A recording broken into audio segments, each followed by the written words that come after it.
Huh? The garage shutter, which is usually closed, was oddly open. No way. My hand shakes, and the umbrella I'm holding trembles slightly. I can feel my heart pounding. As I get closer to the car, I realize clearly there's not just a woman in the car, but also a man. And they are in the midst of an affair. Ugh! I bite my lip to stop myself from screaming in shock. I can't let them know I'm here. I need to gather evidence. The person who comes out of the car is undoubtedly my husband, Freddie. Come on, the car is cramped. Let's do it outside next time, huh? Freddie's cheerful voice sends shivers down my spine. Stop it! Someone might see us. Close the shutter. No, it's fine. The car will hide us. The remote is too far away. Come here, Moselle. You're the best in the world. It's no use anymore. I can't stay here anymore. But if I leave now, what about the evidence? I fight the nausea and try to think. That's it. I quickly grab clothes lying on the ground and a remote hanging on the wall and leave the garage. For you two, so vigorously passionate, being naked suits you well. Stay there together forever. First time having a woman in charge. Are you sure you can handle it? Please, I don't want any complaints or tears, says the client jokingly, but without malice. I'm Holly, 34 years old. I've been in sales for over a decade. I'm used to this. Don't worry, I've got it under control. As I smiled amiably, our client Leroy began packing up his documents. All right, he said, standing up from his desk. I'm used to it, but I can't shake off the unsettling feeling in my chest. Please contact me anytime if anything comes up before our next meeting. I stand up, hiding my feelings, and follow Leroy. He moves towards me, pats my shoulder, and then strokes my back. Yeah, I'll get in touch. Looking down on me because I'm a woman, yet showing ulterior motives because I'm a woman? Trying to keep my distance from his hand, I find it troublesome. Hey, Leroy, what are you doing? Don't get too friendly. A man's voice causes Leroy to hastily back off. Freddie, this isn't what it looks like. Ignoring Leroy's flustered excuses, the man apologizes to me. Leroy is sorry. I'll speak to him about this. Oh, and feel free to ask for a change of person in charge anytime. That man who had a better sales smile than me, this man, probably Leroy's boss, would become my husband just a few months later. His name is Freddie. He's 6 years older than me at 40. At first meeting, I was impressed by his considerate demeanor, and Freddie continued to show his smart handling of situations. Gradually, we were drawn to each other, and a month ago we got married. The Freddie I met back then was certainly charming. It was surprising that he hadn't been married until he was 40. But perhaps there was a reason why he had stayed unmarried until that age. Looking at our new home, I sighed. Rewinding to before we got married, Freddie was a frugal person. I earn decently, but there's no need to waste, right? When I asked about our wedding plans, Freddie was surprised. Wedding ceremony or not, it's a personal choice. There are various values and beliefs, but how you communicate those values is important. I didn't have a strong desire for a big wedding, but being treated as a waste made me feel uneasy. I pushed these indescribable feelings down and asked the next question. So what about our new home? Shall we go house hunting next weekend? Both Freddie and I were living with our parents, so moving into one of our apartments wasn't an option. We needed to decide on our post-marriage residence. Freddie faintly suggested moving in together, but I firmly declined. Often returning home late at night due to work, I didn't want to inconvenience his parents with different living rhythms, so renting seemed like the logical choice. How about looking for a 2 LDK apartment? To my suggestion, Freddie unexpectedly objected. An apartment? He looked dissatisfied. Could he still be hoping for us to live together? I've said before, living together is difficult. No, it's not that. I've only ever lived in a house, you know? Freddie interrupted me. I lived alone during college, then moved back home for work. Freddie, on the other hand, commuted from home during college and had no experience living alone. Are you worried about the size? For now, without kids, an apartment should be enough. No, it's not about the size. Can't you understand? It's just a feeling. I don't care about the size or age, but I want a house. Okay, got it. Let's look for one. So with his peculiar insistence, we moved into this house. Our new home from today is a 50-year-old rental house. Older than my parents' house, but a house as he wished. I would have preferred something newer, but couldn't convince frugal Freddie. They say you grow attached to old houses as you live in them. Well, that's true. The rent is cheap for its age, and it might be sensible considering the future. But the deciding factor for this house wasn't the rent. I'll be right back. With that, Freddie, looking restless, headed to the garage. The garage, an addition next to our house, looked out of place with its modern design against the old house. It had an electric shutter that operated with a remote. Following Freddie, I found him gazing at something in awe. Ah, how beautiful it is. What he was admiring was a super luxury car, delivered just a few days ago. I'm not well versed in cars, so I don't fully grasp its appeal, but it was definitely expensive. Including various expenses, it cost just under $400,000. When I heard the amount, I was so shocked that time seemed to stop. That's the price of a house. We could have bought a house you wanted. No, houses don't matter to me. Don't you get it? It's a man's dream. A man's dream. I wish he wouldn't dismiss such an enormous amount as merely a man's dream. If it was from Freddie's savings before our marriage, I wouldn't have said anything. But unbelievably, he bought it on loan. Moreover, he didn't consult me beforehand, thinking I would oppose it, so he told me after the fact. Are you sure this is okay, considering we might have future expenses? It's fine. We're married now, after all. Isn't it usually the opposite? Freddie, admiring his reflection on the car, didn't even glance at me as he spoke. Now that we're married, you will earn and manage the living expenses, right? Then I can use all my salary for the loan. What? When I lived at home, my mom managed my salary, so I couldn't spend freely. Now I can. I had heard about his mother managing Freddie's money, which I thought was just overprotectiveness. But now I see his unique approach to finances. He doesn't spend on a home he's not interested in, but spares no expense for a car he loves. In a way, he's honest with his desires, but it's unfair to expect me to support him. So, I'm supposed to support you. That's impossible. We might want kids in the future. What are you talking about? I'm already 40, and you're 34, right? It's too late for that. Don't have strange expectations now. Just contribute to me instead. But you said you wanted kids too. Yet all you care about is the car? If it happens, we'll raise it, I guess. Oh, and don't say support. I work too, you know. Freddie complained, but if he spends his salary on the car and I have to cover living expenses, it's like I'm supporting him. Sensing my silence, Freddie affectionately stroked my head, trying to appease me. Jealous of the car? How cute.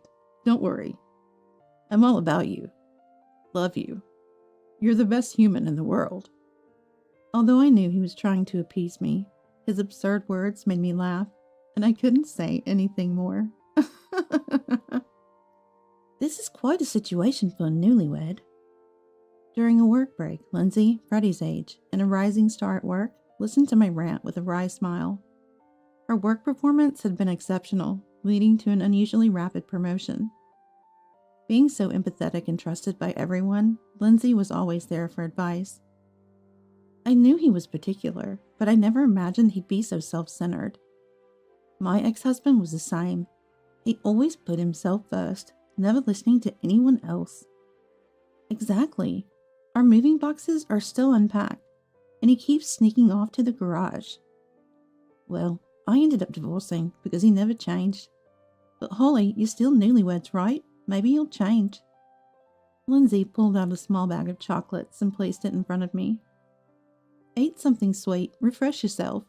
You don't have to accept your husband blindly, but maybe try meeting him halfway.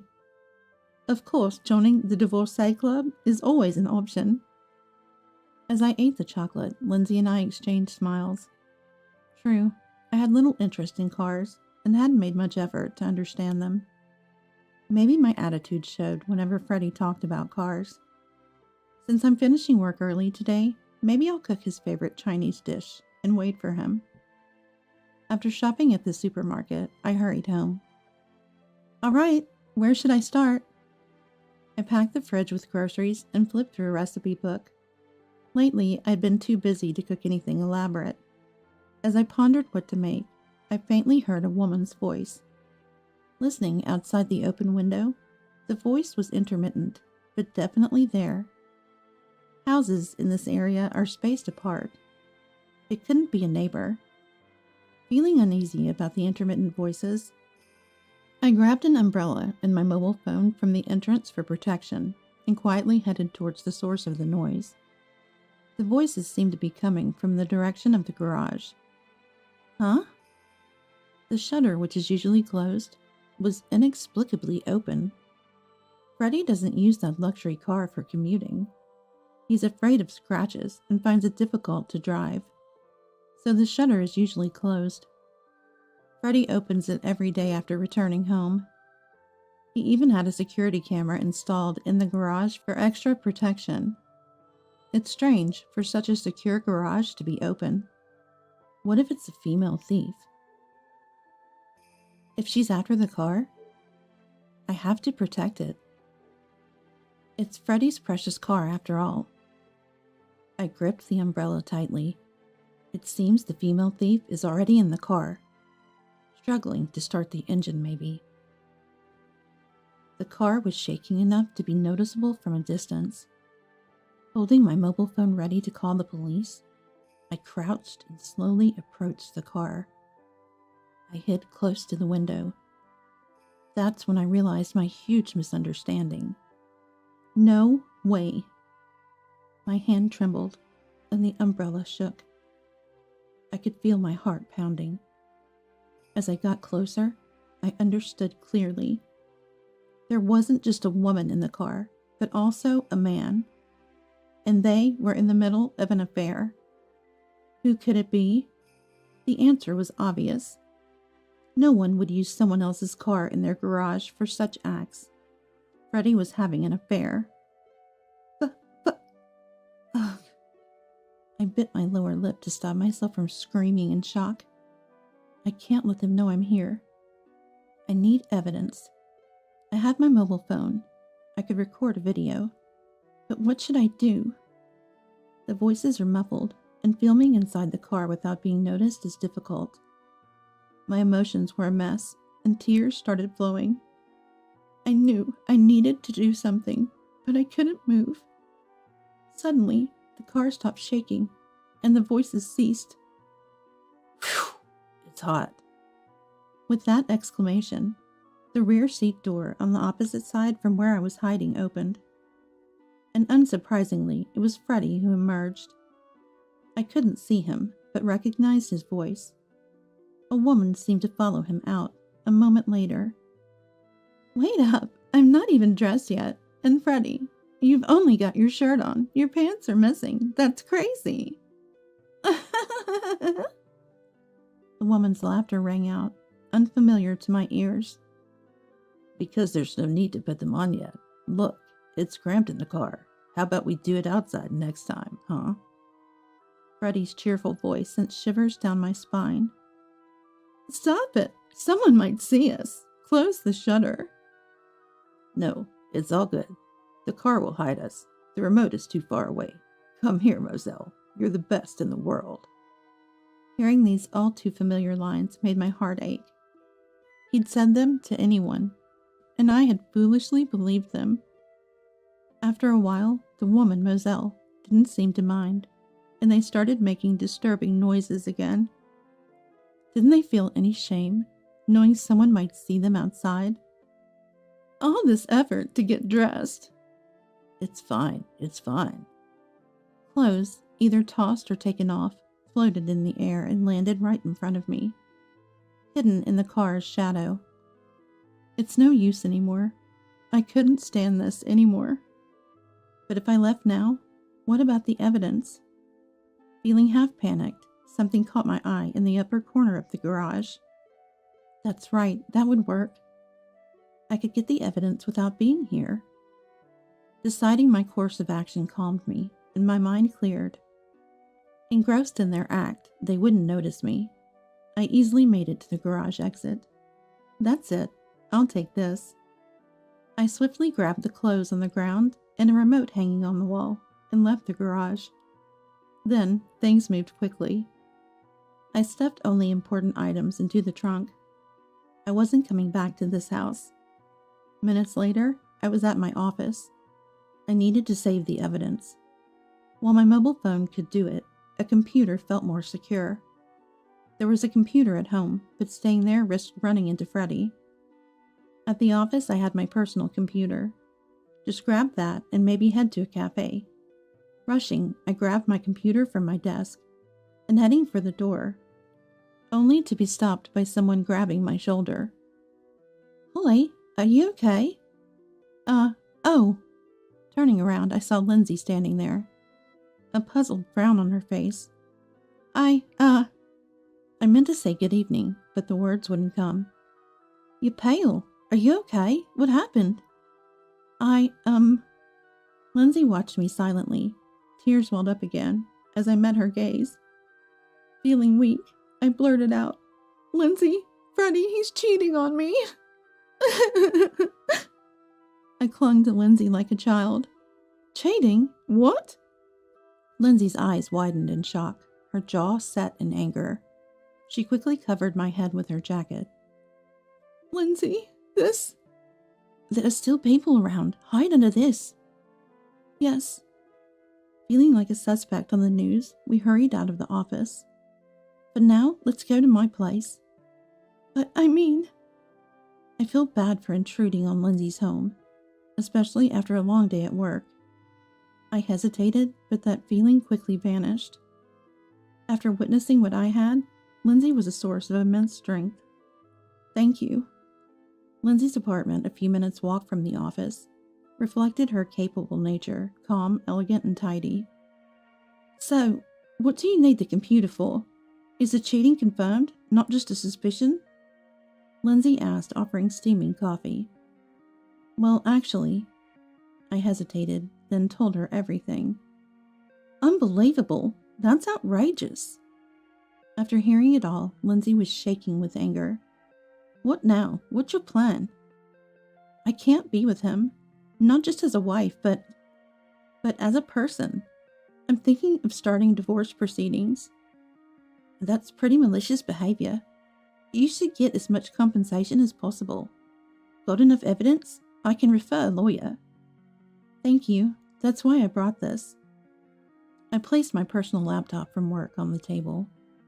A few minutes of working on it, I turned the screen towards Lindsay. This? Your husband and his affair? Yes, it's a recording. I never thought the surveillance camera for the luxury car would be useful like this. It could be remotely operated, and the data was stored in the cloud, meaning everything from that moment was recorded. From them getting into the car to their monkey-like antics, you've got it all. This is enough evidence for cheating. I'm relieved. Can you view it in real time? What are those monkeys doing now? Probably gone by now, right? Well, I pulled out the remote from my bag and showed it to her. This is for the electric shutter. I closed it when I left. In a rush of blood to my head, after getting ready to leave, I closed the shutter and threw out the clothes I had picked up. It was a rash action. But right now, those two were trapped in the garage in a sorry state. You did that? Hilarious. Lindsay burst into laughter, slapping her thigh. They must be panicking right now, right? Checking the camera, it seemed they had noticed the shutter closing, but too late to escape. The camera showed them arguing in a pathetic state. Lindsay laughed even harder, and I couldn't help but smile. Then my mobile phone rang. It was Freddie.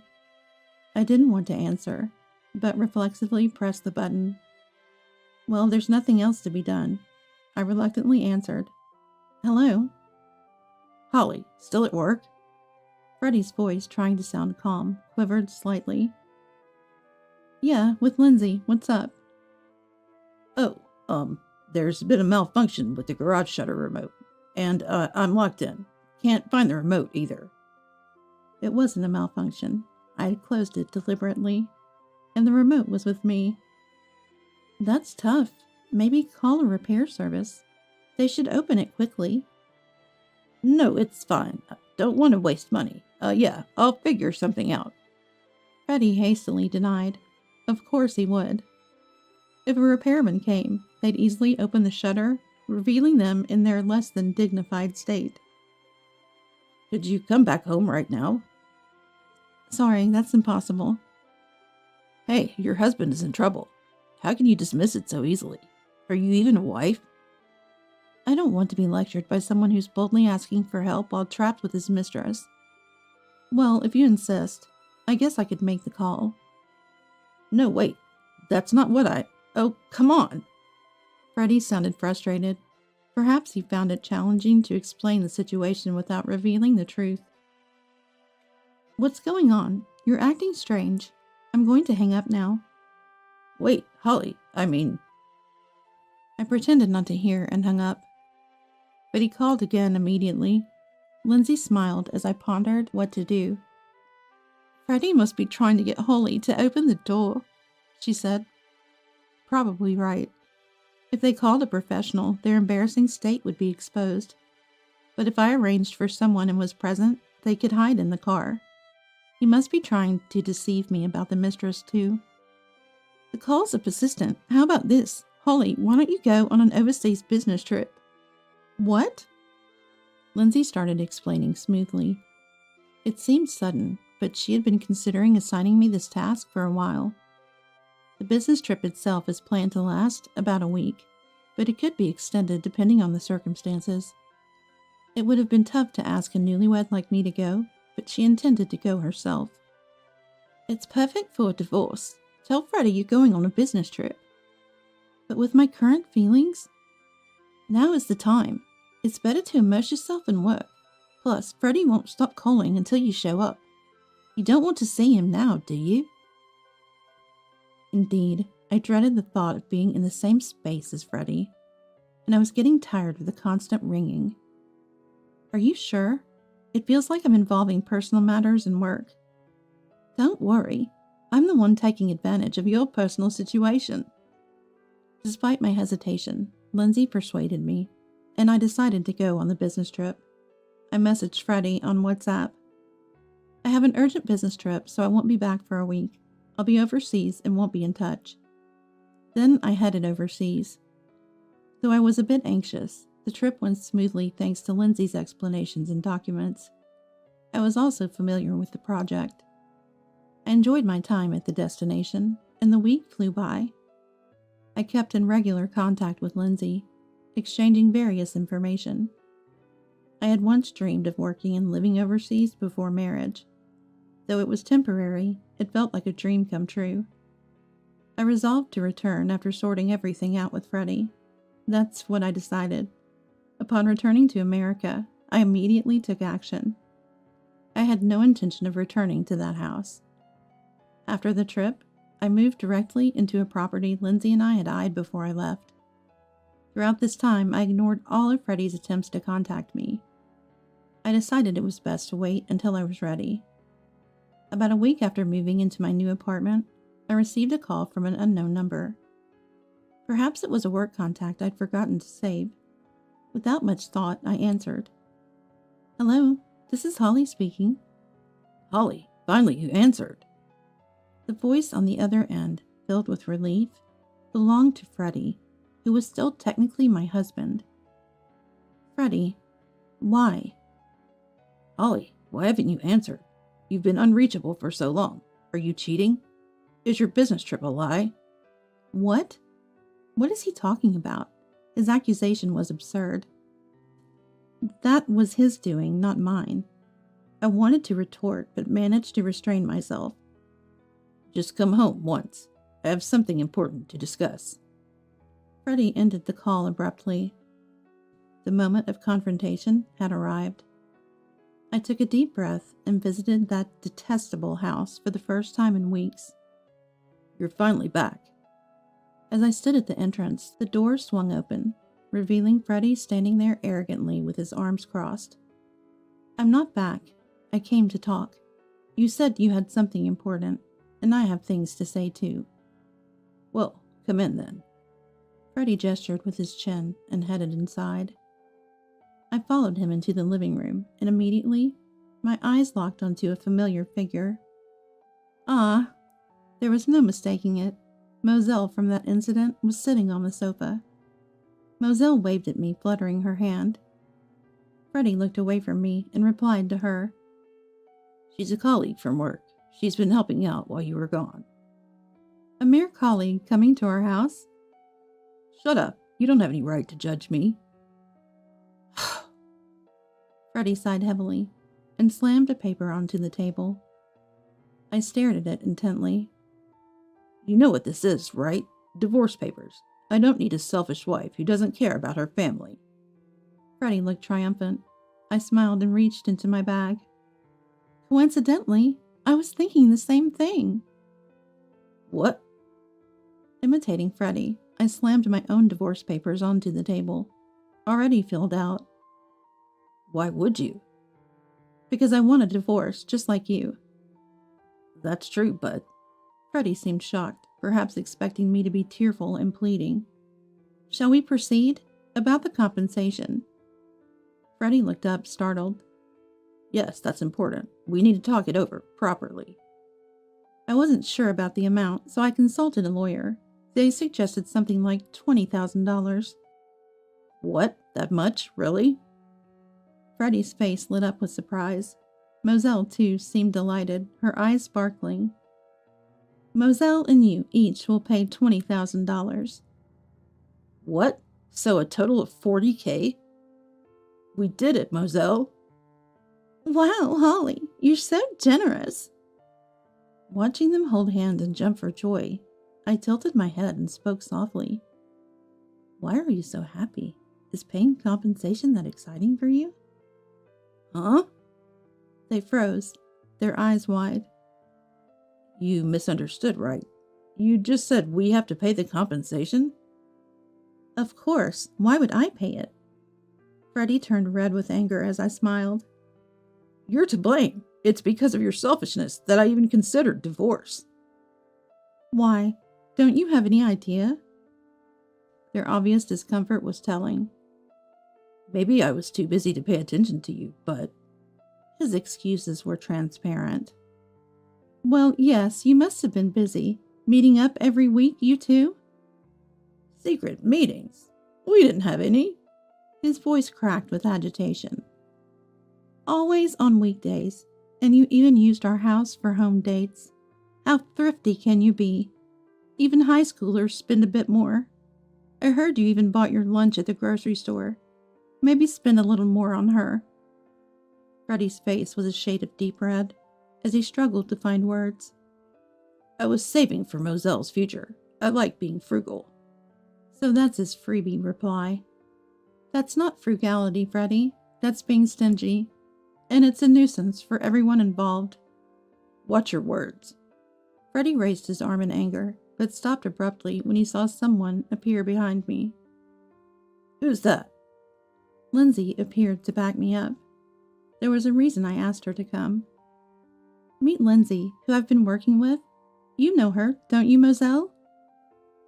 Moselle? Ah. Moselle's face turned pale upon seeing Lindsay. Rushing to Lindsay, Moselle pleaded desperately. Please don't tell my mom. Mom? Freddie looked confused at Moselle. Instead of Moselle, I answered.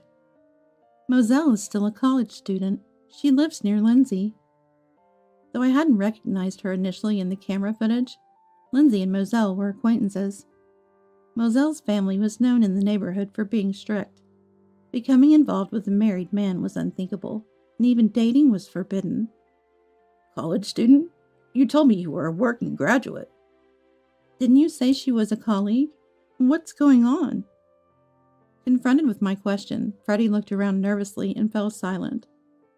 I'm sorry, but even if I don't tell, the lawyer will. You can't afford the compensation, can you? Someone else will have to pay. Moselle was trembling, her head bowed. Please stop. I was grounded just for dating a classmate before. If they find out I was with a married man, I might never be allowed out again.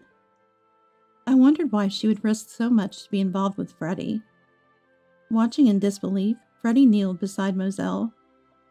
Wait, Moselle, you're unemployed? Stop saying it like that. I'm just a college student. Unemployed then? Oh no, how are we going to manage? I need a working mother. The loan. What? What are you talking about? This loser, relying on someone else's income? Freddie was near hysteria, and Moselle was fuming. Lindsay, they're quite a pair, aren't they? I muttered. Watching their ugly quarrel, there was no point in staying. Lindsay and I exchanged glances and started to leave. Suddenly, Freddie, looking desperate, grabbed my arm. Wait, I was deceived. I didn't cheat. Holly, you're the best, believe me. His pathetic plea was all he had. I stared at him.